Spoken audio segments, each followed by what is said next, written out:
안녕하세요. 와우중개사입니다.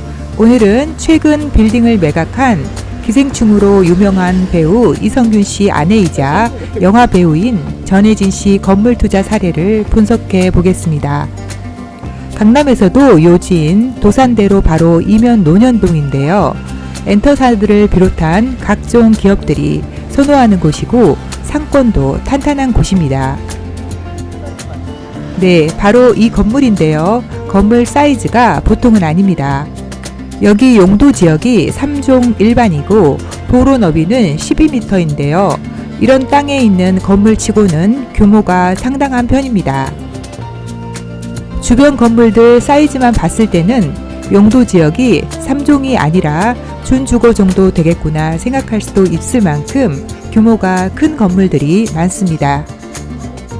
전혜진 씨가 보유하다가 매각한 이 건물은 지상 8층이고 높이는 26m가 넘습니다.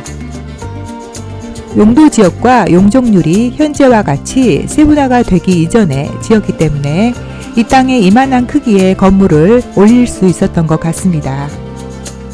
지금 다시 짓는다면 현재 규모의 3분의 2 정도밖에는 안 나옵니다.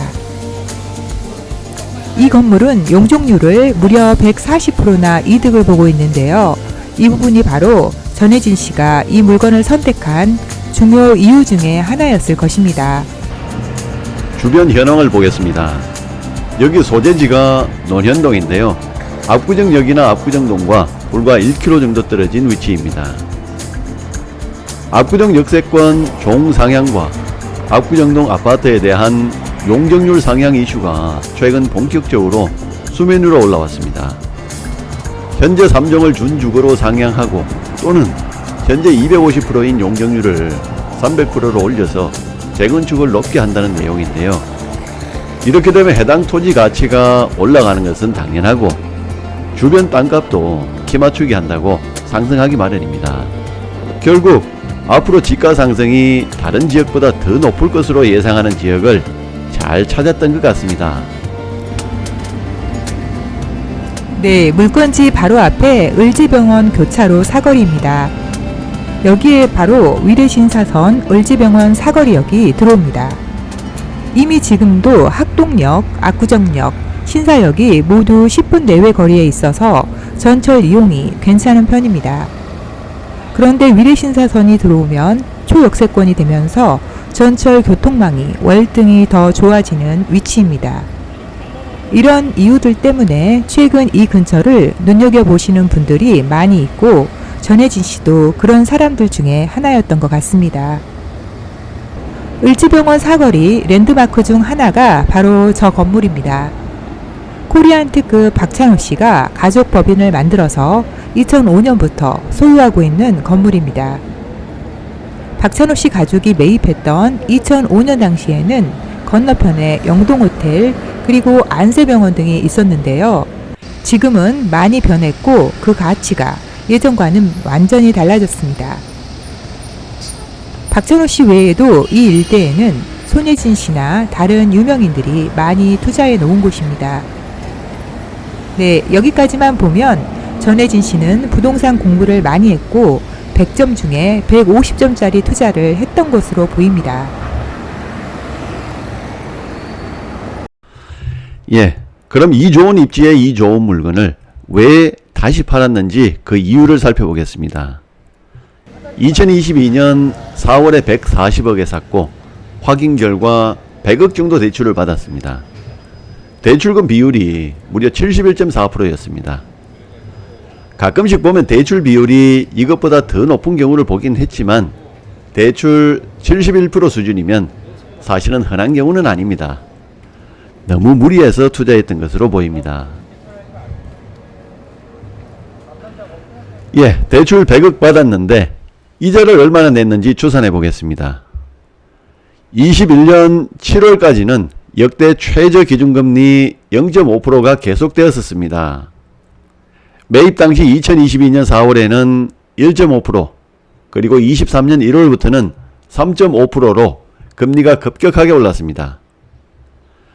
매입 당시 기준금리 1.5%대 시중금리 3%였다고 보고 그리고 최근 기준금리 3.5%일 때 시중금리 5%를 가정해서 추산해 보겠습니다.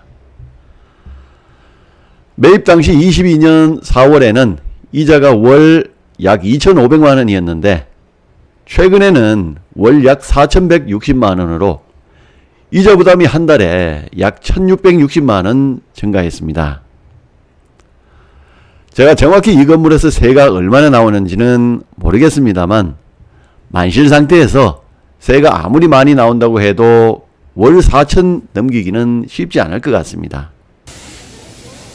그리고 그동안 공실이 하나도 없었고 세 안 내면서 속 썩이는 임차인 없었다면 정말 다행이었을 것입니다.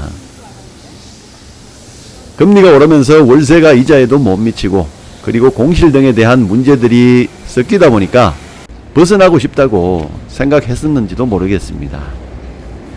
네, 시장 변화나 변수 등에 대한 충분한 대비가 안 된 상태에서 투자에 나선 것이 아니었던가 라고 생각합니다.